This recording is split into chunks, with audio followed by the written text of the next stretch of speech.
পটলের অনেক রেসিপি তো আপনারা খেয়েছেন, কিন্তু একদম নতুন, একদম অভিনব রাজকীয় স্বাদের যদি কোনো পটলের পদ বানিয়ে নিতে চান, তাহলে এই পদটা কিন্তু আপনার জন্য একেবারে পারফেক্ট। লাগছে ঘরোয়া কিছু উপকরণ, আর বানাতেও পারবেন একদম কম সময়ে। যাকেই খাওয়াবেন প্রশংসা কিন্তু নিশ্চিত। খুব সহজে রান্নার সমস্ত খুঁটিনাটি নিয়ে সঙ্গে রইলাম আমি ঋতুপর্ণা। আপনারা দেখছেন ঋতুর রান্নাঘর। আমি এখানে পটল নিয়েছি 300 গ্রাম।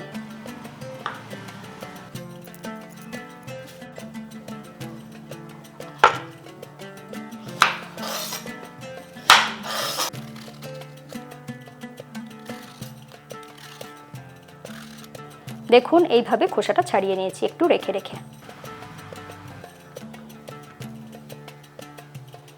এরপরে খোসা ছাড়ানো পটলে দিয়ে দেব পরিমাণ মতো নুন, দিচ্ছি সামান্য একটু গোলমরিচ গুঁড়ো, আর এখানে দিয়ে দেবো 1 চা চামচ চালের গুঁড়ি। এটা আমি গোবিন্দভোগ চালের গুঁড়ি ব্যবহার করছি। আপনাদের কাছে যদি না থাকে সেক্ষেত্রে যে চালের গুঁড়িটা আছে সেটাই ব্যবহার করবেন। চালের গুঁড়িটা দিলাম যাতে সুন্দর একটা গন্ধ হয় আর পটল ভাজার সময় এটা ক্রিস্পি হয়ে যায়। সাথে দিয়ে দিচ্ছি 1 চা চামচ তেল। তেলটা দিলাম যাতে মশলাগুলো খুব ভালোভাবে পটলের গায়ে কোটিং হয়ে যায়।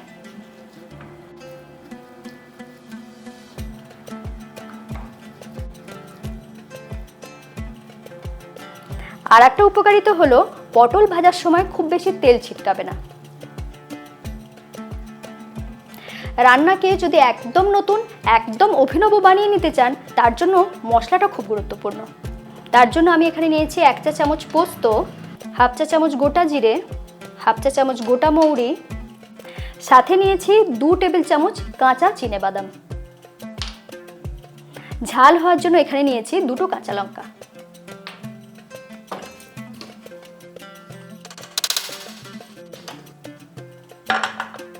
দিচ্ছি 1 চা চামচ তেল।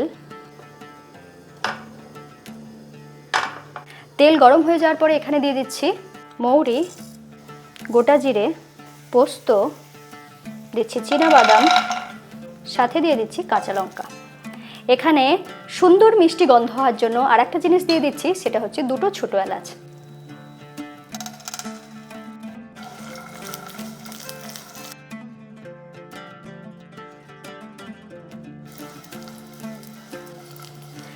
এক থেকে 1.5 মিনিট এটাকে হালকা ভাজা ভাজা করে নিয়েছি। সুন্দর গন্ধ বেরিয়ে গিয়েছে। এরপর গ্যাসটা অফ করে দেব।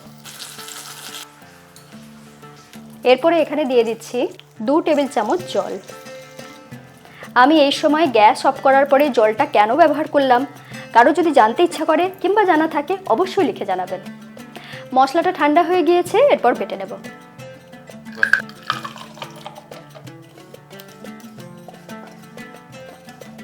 এই মশলাটা পেস্ট বানানোর আগে আমি এর সাথে মিলিয়ে দেব 1/2 কাপ টক দই।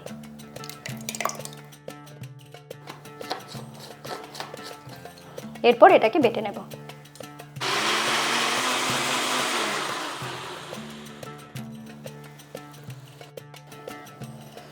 কি ভালো গন্ধ বেরিয়েছে। মশলা তৈরি হয়ে গেল, এরপর রান্নাটা শুরু করে দেব। দিয়ে দিচ্ছি 2 টেবিল চামচ তেল। তেল বেশ ভালো মতো গরম হয়ে গিয়েছে। এরপর পটলগুলো দিয়ে দেব।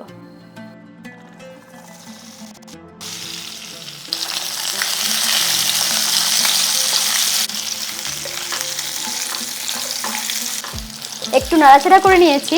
এরপর ঢেকে এটাকে রান্না করব যাতে পটলগুলো ভাজা হওয়ার সাথে সাথে সিদ্ধও হয়ে যায়।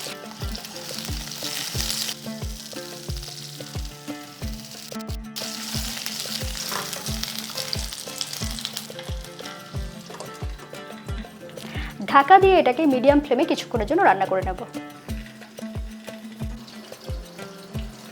5 মিনিটের মতো এটাকে ভেজে নিয়েছি যাতে পটলটা ভাজা হওয়ার সাথে সাথে সিদ্ধও হয়ে গিয়েছে।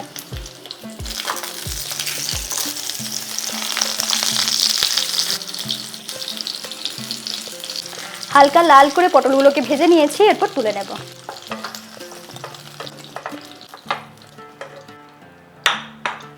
এখানে আপনারা একটা জিনিস কি লক্ষ্য করেছেন? দেখুন তেলটা কিন্তু একটুও কালো হয়নি, পটলটাকে এইভাবে ম্যারিনেট করে ভাজার জন্য। ওই তেলেই ফোড়নে দিয়ে দিচ্ছি 1 টুকরো দারচিনি, একটা তেজপাতা, দিচ্ছি 4-5টা লবঙ্গ, ফোড়নগুলো থেকে যখন হালকা মিষ্টি গন্ধ বেরোতে শুরু করেছে, ঠিক সেই সময় দিয়ে দেব স্বাদ মতো নুন, আর সাথে সাথেই দিয়ে দেব 1 টেবিল চামচ আদা বাটা।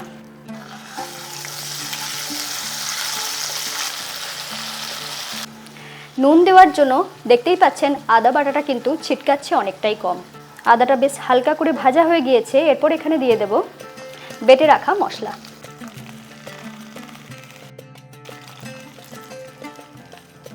এরপরে মশলাটাকে কষিয়ে নেব গ্যাসটাকে লো টু মিডিয়াম ফ্লেমে রেখে। মিডিয়াম ফ্লেমে রেখে এটাকে 3 থেকে 4 মিনিটের মতন কষিয়ে নিয়েছি, যতক্ষণ না পর্যন্ত তেলটা সুন্দরভাবে ওপরে উঠে আসছে। এই পর্যন্ত কষানো হবার পরেই দিয়ে দিচ্ছি মশলা ধোয়া জল 1 কাপ। রান্নাতে যদি দই ব্যবহার করেন সেক্ষেত্রে কিন্তু তেলটা কম ব্যবহার করবেন। যখনই দইটা কষানো হয়ে যাবে তখনই সুন্দরভাবে ওপরে তেল উঠে আসবে। অপ্রয়োজনীয় বেশি তেল খাওয়ারও দরকার পড়বে না। টেস্টটাকে ব্যালেন্স করার জন্য এখানে দিয়ে দিচ্ছি 1 চা চামচের মতন চিনি। গ্রেভিটা ভালো মতন ফুটে ওঠার পরেই দিয়ে দিচ্ছি ভেজে রাখা পটল।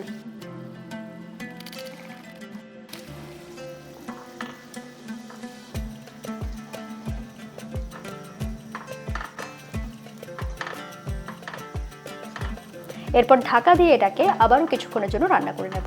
ওটা ফুটতে ফুটতে এখানে আর একটা ছোট্ট কাজ করে নেব। দিয়ে দিয়েছি 2 চা চামচের মতন ঘি। ঘিটা হালকা গরম করে নিয়েছি। দিয়ে দিচ্ছি সামান্য একটু গোটা মেথি, এতে খুব সুন্দর গন্ধ আসবে। মেথি দেখে আপনাদের মনে হতে পারে টেস্টটা ঠিক কীরকম হবে, এটা দিয়ে দেখবেন সুন্দর একটা গন্ধ আসে। আর দিয়ে দিচ্ছি সামান্য একটু গোটা সর্ষে, দিচ্ছি কিছুটা কাঁচা লঙ্কা কুচি, আর সব শেষে দিয়ে দেব শুকনো লঙ্কা, সেটার কিন্তু বীজটাকে বার করে নিয়েছি। পুরো জিনিসটা হালকা করে ভেজে নেব। হালকা করে ভেজে নিয়েছি, খুব সুন্দর গন্ধ বেরিয়ে গিয়েছে। এরপর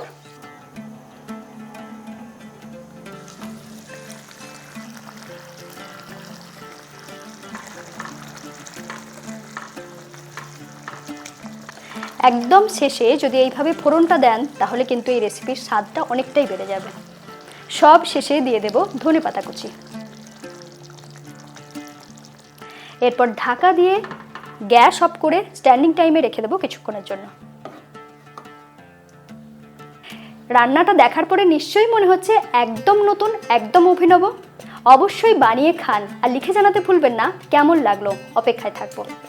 আপনারা সকলেই জানেন যে আমি একদম নতুন ধরনের রান্না পোস্ট করি, তাই এইরকম নতুন নতুন রান্না পেতে আজই চ্যানেলটা সাবস্ক্রাইব করে নিন, বেল আইকন প্রেস করে রাখুন। সকলে খুব ভালো থাকুন।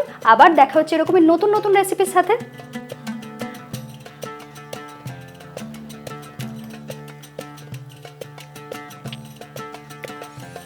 অপূর্ব সুন্দর হয়েছে।